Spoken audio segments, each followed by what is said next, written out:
Ich schaue die Angst in meine Augen. Meine Freunde sind nicht mal mich besuchen gekommen.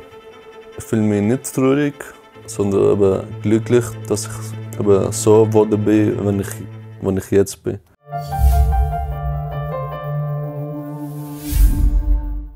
Mit 16 hat der Jason im Gym plötzlich eine Hirnblutung. Und er muss auf einmal alles neu lernen. Also reden, schreiben, sich bewegen.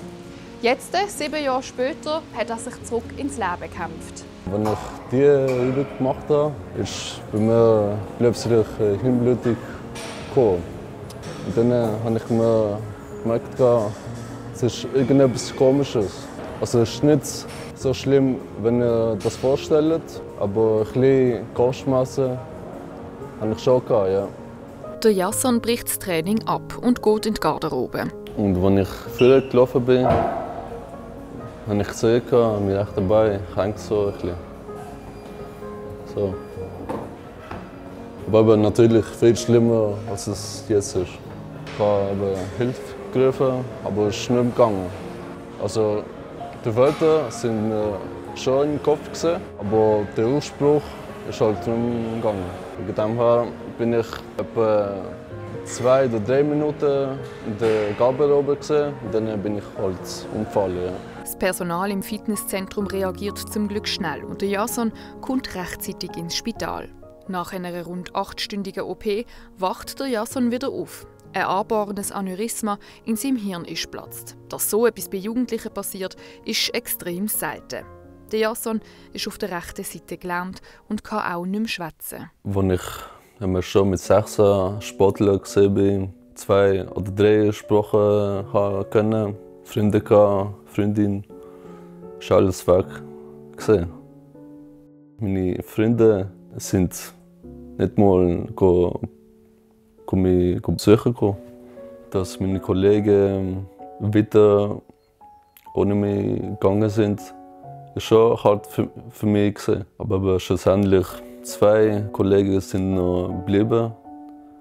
Und ich bin wirklich dankbar dafür, dass sie mich durch das alles mit mir gekommen sind und mich unterstützt haben.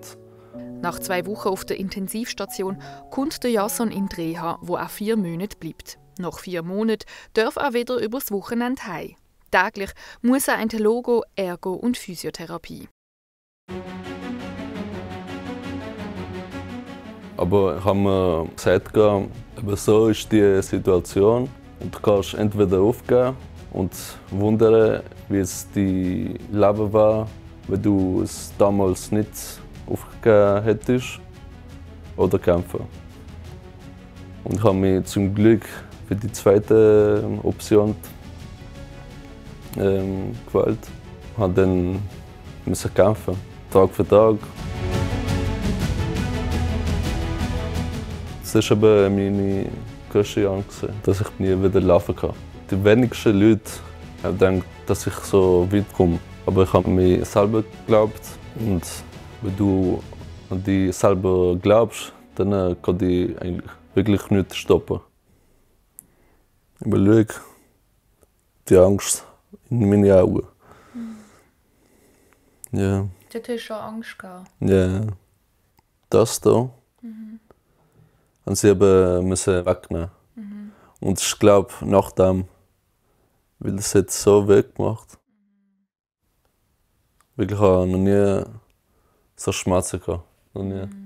Was geht dir durch den Kopf, wenn du dann wieder die Bilder siehst? Dass ich eben wieder machen soll. Denkst du nicht auch irgendwie an die Zeit zurück? Macht dich das nicht traurig? Doch, aber ich schaue gerne vorwärts. Ich fühle mich nicht traurig, sondern glücklich, dass ich so geworden bin, wenn ich jetzt bin. 7, 8. Welche Rechnung wollen wir machen? Also 18 minus 5. Jetzt mache ich ein Vorpraktikum als Sozialpädagoge und ich 3 IK-Kinder begleiten. Also jetzt habe ich zum Beispiel 2 Mädchen, die Down-Syndrom haben. Anna hat wirklich Fortschritte gemacht, wirklich brutal. Weil am Anfang, also als ich gekommen bin, im August, Jetzt ich nicht mal sitzen in diesem Raum jetzt. Und mit dem Willen kannst du schon rechnen und schreiben. Und eben das erfüllt mich einfach. Eine Berufsrichtung, die sich der Jason vor seiner Hirnblutung nicht hat vorstellen konnte. Damals hat er Wasserball gespielt und wollte der beste Sportler werden. Nach der Hirnblutung haben auch meine Ziele sich verändert. Jetzt ist mein eigentlich Lebensziel, Kinder, allgemein Leute, vor allem Jugendlichen helfen, sich zu entwickeln, sich voranzukommen.